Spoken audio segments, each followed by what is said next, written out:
guys, how are we doing?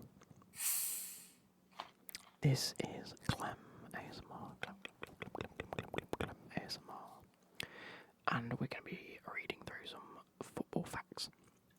Now, I've done a few videos like this before. My Pepsi's getting a bit full. There we go.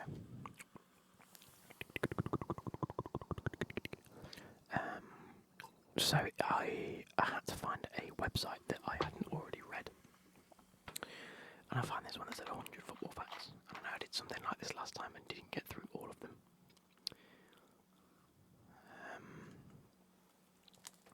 However, this one I'm going to bookmark, so anything we don't do, I can do in a future video. I have half an hour to record this because Chelsea are playing in half an hour's time.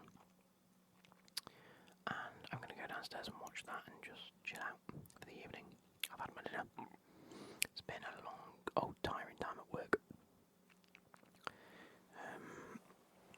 Not really to do with the work, it's just me at the minute. I'm exhausted. That's besides the point. Anyway.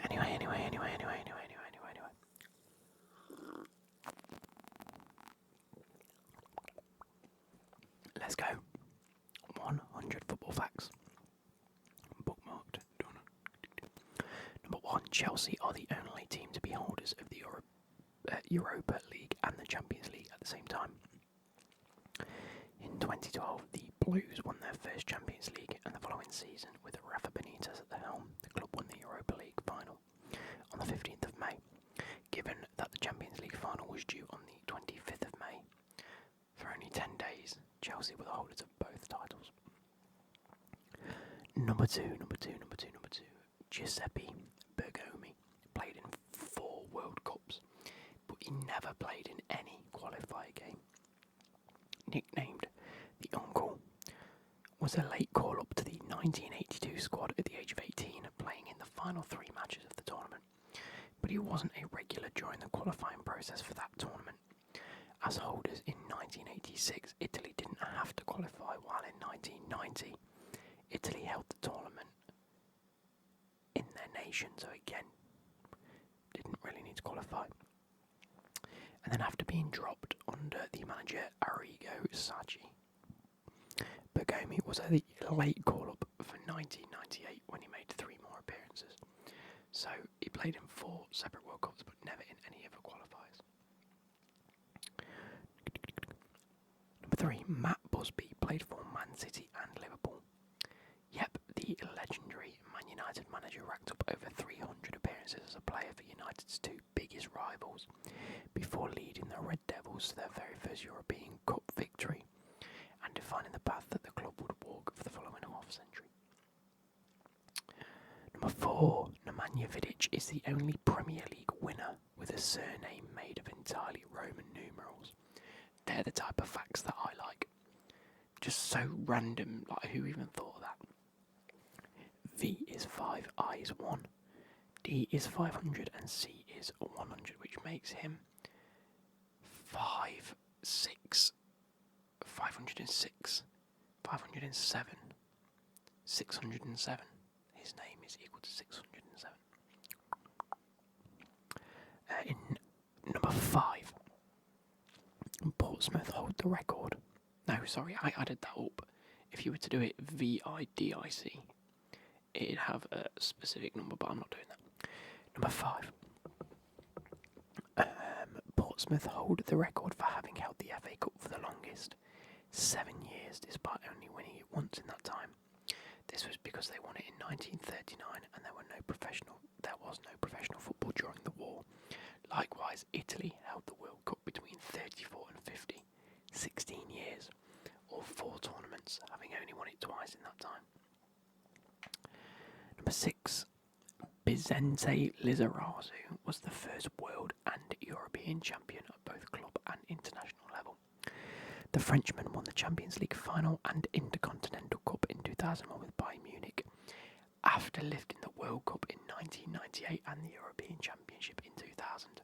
So he held the World Cup, the Euros, the World Cup, the Champions League and the Intercontinental Cup. within 2 years and held all 4 at the same time. That is actually fantastic. In 1967,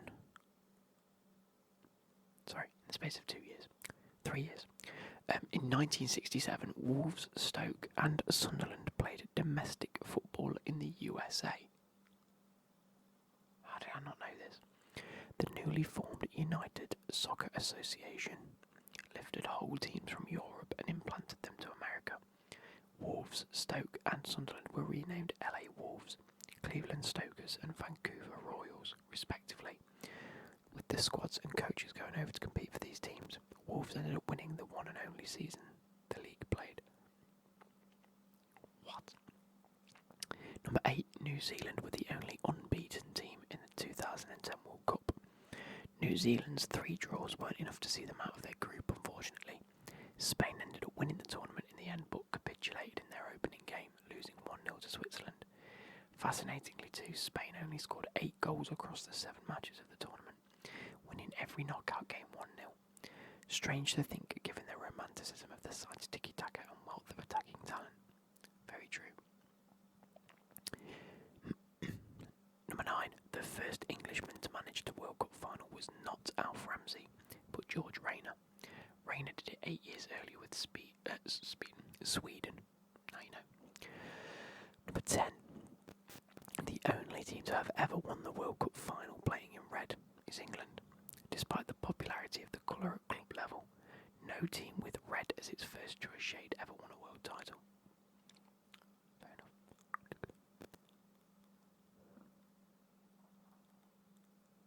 Number 11, Fernando Torres was captain of the Atletico Madrid side that Diego Simeone played in. Torres was a young captain at Atletico Madrid as El Cholo was winding down his career at the club. Diego Simeone later managed Torres at Atletico. It's pretty cool. Number 12, Dundee United have a 100% record against Barcelona. Played 4, won 4. Dundee have twice been drawn against Barcelona in European competition. They've scored 7 goals and conceded only 2 in the process to win the lot. Fantastic. In 2014, 3 Chelsea goalkeepers were awarded clean sheets in a 0-0 draw with Atletico Madrid. Mark Schwarzer came off the bench to replace Petr Cech in the 18th minute. Schwarzer didn't concede, neither did the Atletico keeper Thibaut Courtois, who was on loan from Chelsea. Incredible. That's actually really cool. When was this? 2014? Mental. Number 14, David Beckham and David Moyes used to play together. Moyes was at Preston North End from 93 to 99, while Beckham played the 94 to 95 season at Deepdale on loan from Man United. Cool. Number 15. Robert Earnshaw is the only player to have scored a hat-trick in all 3 divisions of the English Football League. Oh wait, it says all 3 divisions of the English Football League, so EFL, not the Premier League. Oh sorry, no, all 3 divisions of the English Football League, the Premier League, the League Cup, FA Cup, and for his country at international level. What? He's the only player to have scored a hat-trick in all 3 leagues of England and the Premier League, so 4, the League Cup, FA Cup, and internationally. His first hat-trick came in the FA Cup for Cardiff against Bristol in November 2000. I liked Robert Earnshaw, by the way. A month later, he netted 3 against Torquay United in what is now League 2. In 2002, he scored his first League Cup hat-trick for Cardiff against Boston United. And in November of that year, he scored another 3 against QPR in his first League 1 hat-trick. In 2003, he scored a championship hat-trick for Cardiff against Gillingham. And then in 2004, he scored 3 for Wales against Scotland. In 2005, he completed a quite unique collection, scoring a Premier League hat-trick for West Brom against Charlton Athletic. That is some achievement. So, out of all of this, they've used a photo of him at Forest, of which he never scored a hat-trick. Anyway, number 16. Pre-Champions League, Scotland were the only country to produce 2 cities with 2 clubs. 2016, Man City reached the Champions League semi-finals nearly 50 years after United first did it with 1968. Chelsea first made the Final Four in 2004 at the expense of crosstown rivals Arsenal, who got there in 2006. So, yeah, England did catch up. But Scotland boasted a record like this long before. Rangers reached the Final Four of the 1960 European Cup, while bitter enemies Celtic won the competition in 1967. Dundee were beat in semi-finalists in 63, while Dundee United completed a set of sorts.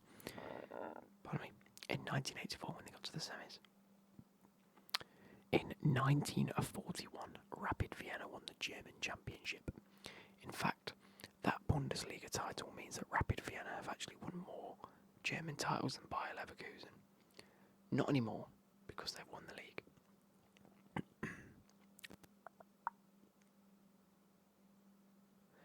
Number 18, Javier Mascherano's first game in senior football was for Argentina's national team, not for his club at the time, River Plate. Mascherano was such a wonder kid that his country came calling before his club.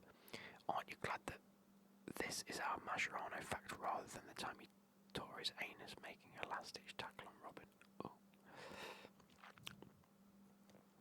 Chelsea legend Gianfranco Zola is the only player to be sent off in a World Cup final on his birthday. Oh no, in a World Cup finals. I don't think he was in the final. The match occurred at the 1994 tournament. Well, at least the referee got him a card. Number 20. In the 2010 to 2011 season, David and James were the most common first names in the Premier League. Coincidentally, this was the first Premier League season without David James. So, David and James were the most common first name in the whole of the Premier League. However, it was the first season without David James. Mental. In 1968, European Championship semi-final was decided by a coin toss. Italy beat the Soviet Union on the toss and later won in the final. Madness. Okay. Cool. In number 22, the highest attendance recorded at Old Trafford was 76,962 for an FA Cup semi-final between Wolves and Grimsby Town. Mental. And that was on the 25th of March 1939. Despite it being Man United Stadium, United have never filled it to the same capacity that Wolves have and Grimsby. Mental. The number 23. The last time both European Cup and Champions League finalists had no foreign player in the starting 11 was 1967. Despite overseas players being a modern phenomenon that we associate with the 1990s, you have to go back to the 1967 clash between Celtic and Inter Milan to find no foreigners in the starting 11 of the two European Cup finalists. Here's a bonus. The entire Celtic side was born within a 30-mile radius of Glasgow. Mental. Number 24, the last Welsh speaker to score a goal at the old Wembley is rumoured to be Gabriel Batistuta. Okay, less of a fact but an urban legend. There's a Welsh settlement in Patagonia, Chubut Province, Argentina. The Welsh peoples first arrived in Patagonia in 1865 after migrating to protect their native Welsh culture and language, which they considered to be a threat to their native Wales. The story goes that Batigol had Welsh speakers from Patagonia in his family. Apparently he knew a bit of the lingo too, so after scoring against Arsenal for Fiorentina in the Champions League final at Wembley in the late 90s, he became the last Welsh speaker to net at the old ground. Never been confirmed, unfortunately. Gabriel Heights was also rumoured to be a Welsh speaker too. Bit weird that one, that's a bit long-winded.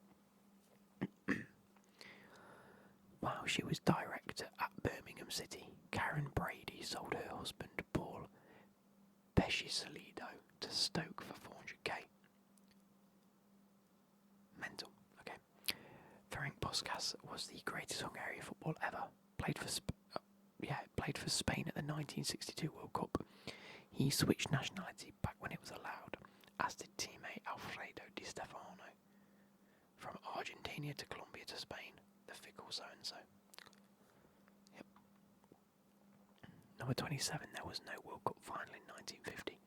The format had a final four in a group So while there was a deciding match between Uruguay and Brazil, which became the last time that Brazil would lose at home in a competitive football until Germany whipped them 7-1 in 2014. Brazil didn't lose a home game in competitive football for 64 years. Mental. That's actually stupid. Number 28, in 1975, the Man United goalkeeper Alex Stepney dislocated his jaw while shouting at his defenders. Just shouting, that's all he did.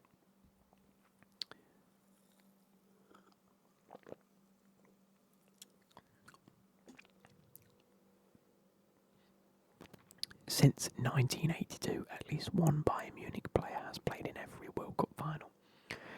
The record used to be that there was at least one Bayern player starting, but Corentin Tolisso was on the bench for the 2018 final. Lucas Hernandez signed for the German side that summer, but was an Atletico Madrid player when he won the cup. Number 30. Feyenoord goalkeeper Ronald Grafland waited 18 years to make his senior league debut for the club after first joining them. Grafland came through the Rotterdam's outfit academy in the late 90s and was in the first team squad as a backup keeper as a 19-year-old. He left in 2000, although he did move back in 2011. He was brought on as a substitute in the final game of the 2013-14 season, aged 34, against AZ Alkmaar for a 15-minute debut and Feyenoord 1-0 up. And he couldn't keep a clean sheet. Johan Gudmundsson, who's now at Burnley, hit a long-range equaliser. Poor geezer. That's terrible. Number 31, before Alex Ferguson took over at Man United, Aston Villa were the more successful club. In 1986, both sides had one European Cup, 7 league titles apiece. However, the Villains had one more FA Cup than the Red Devils. Number 32, Peter Osgood's ashes are buried under the penalty spot at the shed end of Stamford Bridge. And there's something incredibly badass about that. That's what it says. Number 33, Johan Cruyff played for PSG. Despite being 23 when the club was formed, Cruyff played 2 games with PSG in 1975 during the Paris tournament. The Dutchman agreed to do so since he was a fan of designer Daniel Hector, who was then president of the club and the man who designed those iconic red and blue and white shirts. Not many people know either that despite the obvious connection with Ajax, Cruyff left the club to join Feyenoord in his twilight over a dispute with them. Number 34, in 2003, Inter Milan were knocked out of the Champions League on away goals, which was weird since they were playing AC Milan. It's the same stadium if you guys didn't know. So it's not they were actually playing at home, but they were technically on the away fixture. Number 35, Bobby Zamora and Obafemi Martins are the only 2 footballers to have scored penalties with their right and left foot in the Premier League. Thierry Henry and Robert Pires are the only 2 players to try passing a penalty to each other in the Premier League too. Not that it worked. Number 36. Hull City is the only team in the Football League with a name in which you can't colour any of the letters. Oh, okay. That's because there are no closed letters in the words Hull and City, so there's no like O or A, so you can colour in like the A. That makes sense. Number 37, crooner Julio Iglesias was once the goalkeeper of Real Madrid. Well, Real Madrid Castilla in the Segunda Division to be precise. The singer's professional... The singer's professional football career was ruined when he was involved in a serious car accident in 1963 that left him unable to walk for 2 years. He later fathered Enrique Iglesias, who released the melty banger Hero. Number 30, the way these are worded sometimes really bugs me because I can't speak. Number 38, one man was involved in both games that used silver goal. Tomas Galasek. The only silver goal in international football was scored by Trenos Deles in the Euro 2004 semi-final against the Czech Republic. His only goal for his country in 53 appearances. The only silver goal in club football came in a Champions League qualification match between Ajax and Grazer AK. is a silver goal? So a silver goal was effectively if a goal was to be scored in the first half of extra time, then the game would end like before you went to the next half of extra time. So say it was 0-0 and then Real Madrid scored in the first half of extra time. Their opponents can still try and score up until half time, but if they don't, then it ends there. Only one of Ruud van Nistelrooy's 150 goals for Man United was from outside the box, which means 149 goals inside the box. The one that was outside the box was against Charlton Athletic, and if you ever watched the man play, isn't really much of a surprise, but it's still impressive. And lastly, I'm going to end it here on number 40 and probably do the next 60 in another video.